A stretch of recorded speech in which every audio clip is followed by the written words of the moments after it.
미국의 사립대학에 입학하면 5, 6만 달러를 보조받고 8, 9천 달러를 융자받는 반면 주립대학은 2만 달러를 보조받고 6, 7천 달러의 빚을 지는 것으로 조사됐습니다. 미국의 대학 입시에서 SAT나 ACT 점수를 다시 의무화하는 대학들이 늘고 있습니다. 중국이 유례없는 지구촌 해킹 작전을 펼쳐 미국은 물론 한국, 대만, 인도 등 20개국에 무차별 해킹한 것으로 드러났습니다. 미 국세청은 부유층과 대기업들이 한 해 탈루한 세금이 1,500억 달러 이상으로 보고 집중 추적하고 있다고 밝혔습니다. 미국 비자들 가운데 거부율이 가장 높은 비자는 유학생 비자로 36%나 되고 두 번째는 방문 사업 비자로 24%인 것으로 나타났습니다. 여러분 안녕하십니까? 워싱턴 뉴스 투데이입니다. 미국에서 명문 사립대학에 입학하면 1년에 5, 6만 달러를 보조받고 8, 9천 달러를 빚지고 있는 것으로 나타났습니다. 이에 비해 명문 주립대학을 다니면 2만 달러 안팎을 보조받고 6, 7천 달러는 융자받아야 하는 것으로 조사됐습니다. 안혜린 기자가 보도합니다. 미국의 대학 학비와 기숙사비를 포함한 총 학비가 매년 오르면서 학생들과 학부모들을 빚더미 위에 올려놓고 있습니다. 5월 1일까지 입학할 대학을 택일해야 하는 신입생들은 특히 수업료와 기숙사비, 각종 비용을 합한 총 학비에서 무상학비 보조를 얼마나 받아 나머지 얼마를 학자 융자금으로 충당해야 하는지를 보고 최종 결정을 하게 됩니다. 아이비리그를 비롯한 명문 사립대들은 수업료와 기숙사비를 합한 1년 총 학비가 8만 달러를 넘고 있고 명문 주립대들은 거주민 학비로도 3만 5천 달러에서 4만 달러에 육박하고 있습니다. 다만 중산층 이하의 학생들이면 명문 대학일수록 정부 무상 보조는 물론 장학금을 포함해 갚지 않아도 되는 그랜트, 학비 보조가 많기 때문에 학자 융자금 등 빚은 더 많이 줄어들게 됩니다. 포브스지가 파악한 주요 대학들의 학비 보조금과 부채액을 보면 하버드 대학의 경우 1년 총 학비가 8만 3천 달러나 되지만 평균 학비 보조로 6만 달러를 지원해 학생들은 8,800달러만 부담하고 있습니다. 프린스턴 대학은 무상 학비 보조금이 4만 7천 달러여서 학생들은 7,200달러를 융자 등 빚을 지고 있습니다. 예일 대학은 1년 학비 보조가 5만 9천 달러여서 학생들의 빚 부담은 5천 달러로 적은 편입니다. 컬럼비아 대학은 5만 8천 달러를 학비 보조해주고 있지만 총 학비가 비싸 학생들이 1만 3천 달러나 융자 등으로 빚을 늘리고 있습니다. 유펜, 펜실베니아 대학은 5만 1천 달러를 보조해주지만 학생들이 1만 달러씩 융자받아야 합니다. 스탠포드 대학은 5만 6천 달러를 학비 보조하고 있으나 총 학비가 높아 학생들은 9천 달러를 충당해야 합니다. MIT는 비교적 적은 3만 5천 달러를 보조해주고 있으나 총 학비가 적어 7,200달러를 융자빚으로 늘리고 있습니다. 조지타운대는 3만 7천 달러를 학비 보조해주고 있어 학생들이 7,900달러의 빚을 지게 됩니다. 존스 홉킨스 대학은 1년에 4만 6천 달러를 학비 보조해주고 있으나 학생들이 9,900달러를 융자 등으로 충당하고 있습니다. 명문 주립대학들 중에서 UVA 버지니아 대학은 거주민 총 학비가 3만 8천 달러인데 평균 2만 달러를 학비 보조해주고 있어 가구 소득에 따라 3만 달러 이하인 경우 9천 달러를 추가 부담하는 반면 7만 5천 달러까지의 중산층은 1만 5천 달러를 융자빚으로 충당하고 있습니다. UC 버클리나 UCLA 등 캘리포니아 주립대학들도 2만 달러 안팎의 학비 보조를 해주고 있어 학생들이 6에서 7천 달러를 추가 부담하고 있습니다. WKTV 뉴스 안혜린입니다. 미국의 대학 입시에서 팬데믹으로 요구하지 않던 SAT나 ACT 점수를 다시 의무화하는 대학들이 늘고 있습니다. 아이빌리그 대학들 중에 다트머스 칼리지에 이어 예일 대학이 2025년 가을 학기 응시자들부터 SAT나 ACT 점수를 반드시 제출하도록 의무화한다고 발표했습니다. 팬데믹으로 폐지되거나 선택으로 바뀌었던 대학 입시에서의 SAT 또는 ACT 점수 제출이 되살아나고 있습니다. 동부의 명문 아이빌리그 8개 대학들 가운데 다트머스 칼리지가 가장 먼저 스탠다드 시험 성적 제출을 의무화한 데 이어 예일 대학이 가세했습니다. 예일 대학은 2025년 가을 학기 입학을 위한 응시자들부터 SAT나 ACT 점수를 반드시 제출토록 의무화한다고 발표했습니다. 예일 대학은 코로나 사태로 공통시험을 치르지 못하게 되자 지난 4년 동안 시험 성적 제출을 요구하지 않고 제출하고 싶은 응시자들만 제출하도록 선택으로 바뀌어왔다가 의무화를 되살린 것입니다. 예일대학은 다만 SAT나 ACT 점수 이외에도 AP 선행학습 시험 점수나 인터내셔널 바카로레아 점수도 인정해 줄 것이라고 밝혔습니다.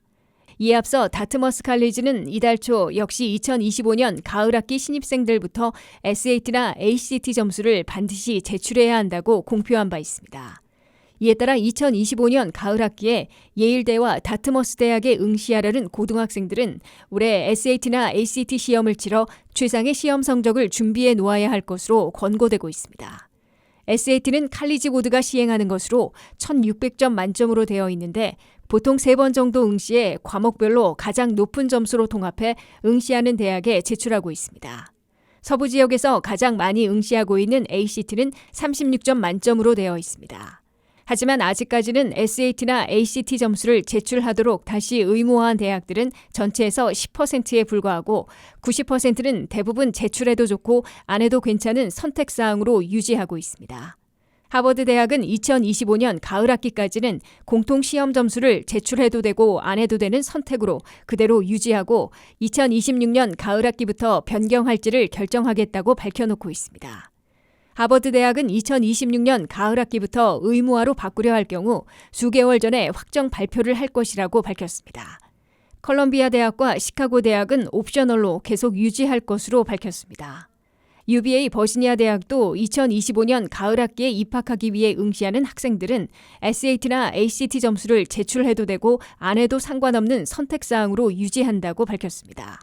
다소 독특하게 코넬 대학은 농업과 생명과학, 건축과 비즈니스 등 3개 학부 지망생들은 공통 시험 점수를 참고하지 않는 반면 아트 사이언스와 공학 등 5개 학부는 선택으로 나누고 있습니다.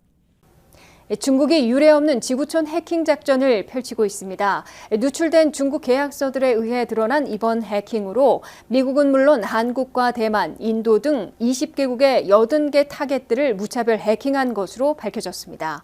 중국은 특히 군부에서 미군 기관들을 집중 사이버 공격해온 데 이어 중국 회사들과 계약을 맺고 한국의 LG U+ 통화 정보와 대만의 도로 지도 정보 등을 빼내는 등 전방위 해킹을 해온 것으로 추측됩니다. 있습니다. 한면태 기자가 보도합니다.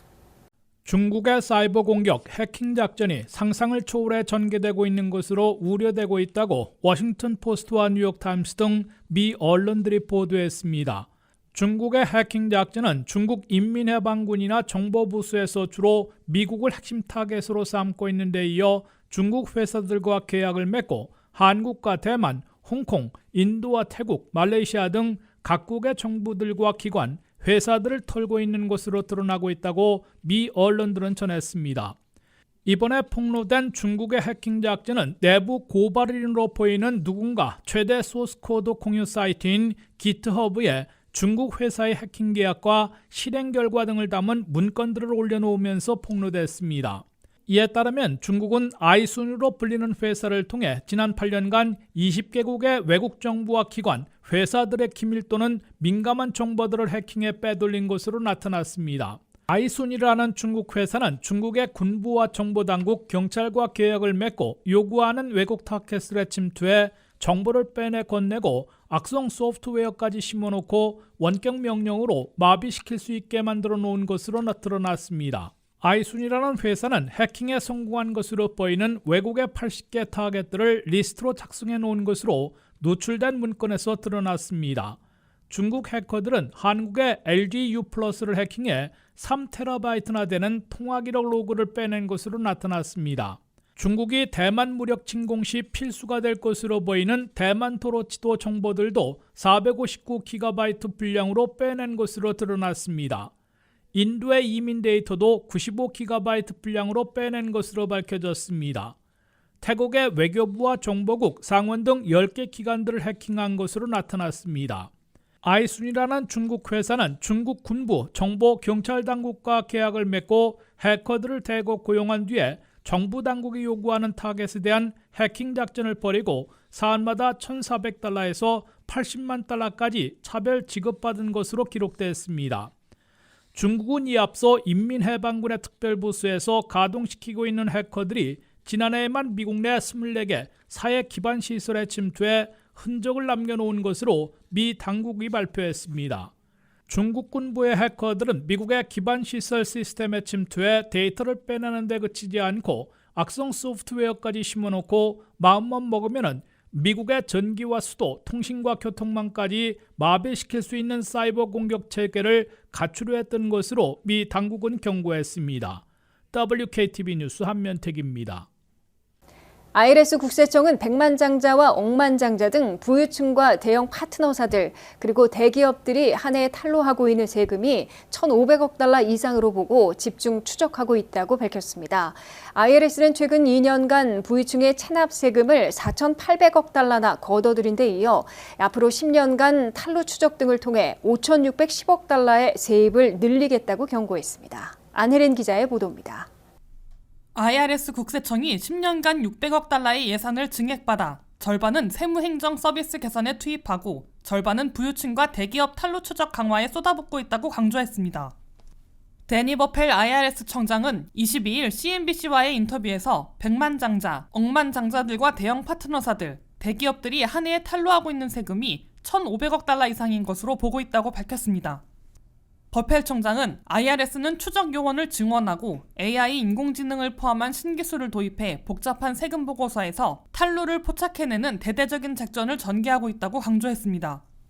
버펠 국세청장은 부유층과 대형 파트너사들, 대기업들은 능숙한 변호사와 회계사들을 고용해 매우 복잡한 세금 보고서를 작성해 제출하며 아예 소득을 빼먹거나 적게 신고하는 수법으로 탈루하고 있는 것으로 보고 있다고 설명했습니다. IRS의 주 타겟이 되고 있는 파트너사들은 주로 헤지펀드, 부동산 투자사들로 76곳을 선정해 집중 조사하고 있는 것으로 나타났습니다.